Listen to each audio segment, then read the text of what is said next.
नमस्कार, Haribhoomi news bulletin में आपका स्वागत है। सबसे पहले बात करते हैं दिल्ली ब्लास्ट की जांच की। खुद को दिल्ली में उड़ाने वाले फरीदाबाद की अल-फलाह यूनिवर्सिटी के असिस्टेंट प्रोफेसर डॉक्टर उमर नवी का एक नया सीसीटीवी सामने आया है।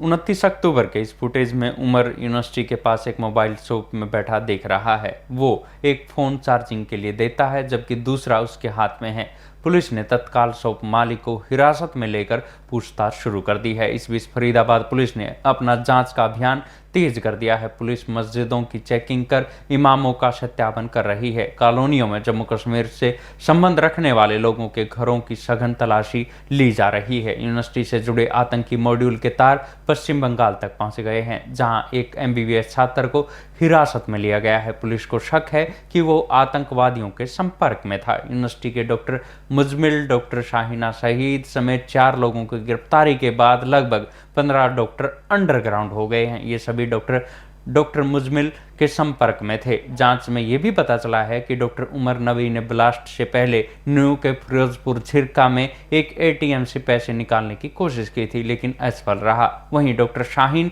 शहीद ने यूनिवर्सिटी के पास स्थित मस्जिद के पते पर फर्जी सिम कार्ड लिया था, जिसकी इनकमिंग आउटगोइंग कॉल की जांच की जा रही है। Crime branch, Delhi police, UP ATS और जम्मू कश्मीर पुलिस यूनिवर्सिटी में डेरा डाले हुए हैं। अगली खबर मस्जिद के इमाम की पत्नी के खुलासे की। दिल्ली बम ब्लास्ट के मामले में फरीदाबाद की अल-फलाह यूनिवर्सिटी की मस्जिद के इमाम मोहम्मद इश्तियाक को हिरासत में लिए जाने के बाद उनकी पत्नी ने बड़ा खुलासा किया है। इमाम की पत्नी ने बताया कि डॉक्टर मुजमिल ने पहले मस्जिद में इश्तियाक से पहचान बढ़ाई, फिर उनसे दूध खरीदना शुरू किया। डॉक्टर मुजमिल ने करीब 3 महीने पहले उनके फतेहपुरा तगा वाले घर में दोस्त का सामान रखने की बात कहकर 1500 रुपये प्रति महीने के किराए पर एक कमरा लिया था। पुलिस ने इसी कमरे से 2540 किलो विस्फोटक सामग्री बरामद की थी, जबकि 360 किलो विस्फोटक धोज गांव के एक अन्य कमरे में मिला था, जिसका किराया भी मुजमिल देता था। इमाम की पत्नी ने यह भी बताया कि ब्लास्ट में खुद को उड़ाने वाला आतंकी डॉक्टर मोहम्मद उमर नबी भी रोजाना मस्जिद में आता था। इस मामले में इश्तियाक के अलावा डॉक्टर मुजमिल, डॉक्टर शाहीन शहीद और HR विभाग के जमील को पकड़ा गया है, जिससे अल-फलाह यूनिवर्सिटी की भूमिका सवालों के घेरे में है। अब बात करते हैं लाडो लक्ष्मी योजना में बदलाव की। हरियाणा के मुख्यमंत्री नायब सैनी ने हिसार में दादा बाढ़ देव जन्मोत्सव कार्यक्रम में महिलाओं के लिए लाई गई महत्वाकांक्षी लाडो लक्ष्मी योजना में एक बड़ा बदलाव करने की घोषणा की है। योजना की शुरुआत 2024 विधानसभा चुनाव के वादे के तहत हुई थी, जिसमें हर महीने 2100 देने का वादा किया गया था। पहली किस्त 2100 हरियाणा दिवस यानी 1 नवंबर को 5.22 लाख महिलाओं के खाते में DBT के माध्यम से डाली गई थी। अब CM सैनी ने घोषणा की है कि यह आर्थिक सहायता मासिक रूप से नहीं बल्कि साल में 2 बार 12,600 की बड़ी किस्तों में वितरित की जाएगी। मुख्यमंत्री ने स्पष्ट किया है कि यह बदलाव इसलिए किया जा रहा है ताकि महिलाओं को एक साथ एक बड़ी रकम मिल सके। उनका कहना है कि इकट्ठा पैसा महिलाओं के लिए रोजगार या किसी छोटी शुरुआत में बेहतर ढंग से उपयोग हो पाएगा। बताया जा रहा है कि हरियाणा सरकार बिहार के नतीजों से प्रेरित है, जहां इसी तरह की बड़ी राशि एक साथ देने से राजनीतिक लाभ मिला था। पहले सरकार ने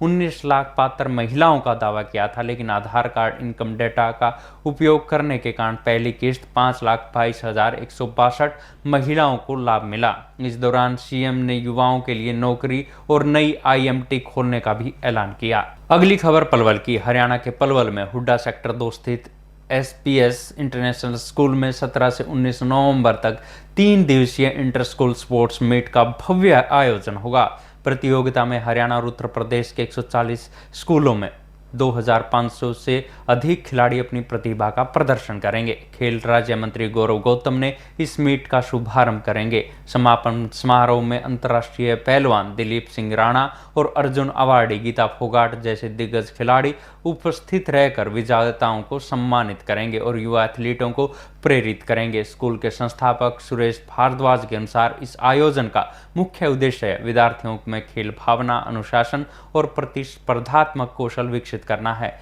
ये मीट खो-खो, योगा, कबड्डी, तैराकी, वॉलीबॉल, एथलेटिक्स और ताइक्वांडो सहित कई खेल विधाएं की जाएंगी। सर्वाधिक अंक प्राप्त करने वाले स्कूल को प्रतिष्ठित SPI कैंप से नवाजा जाएगा।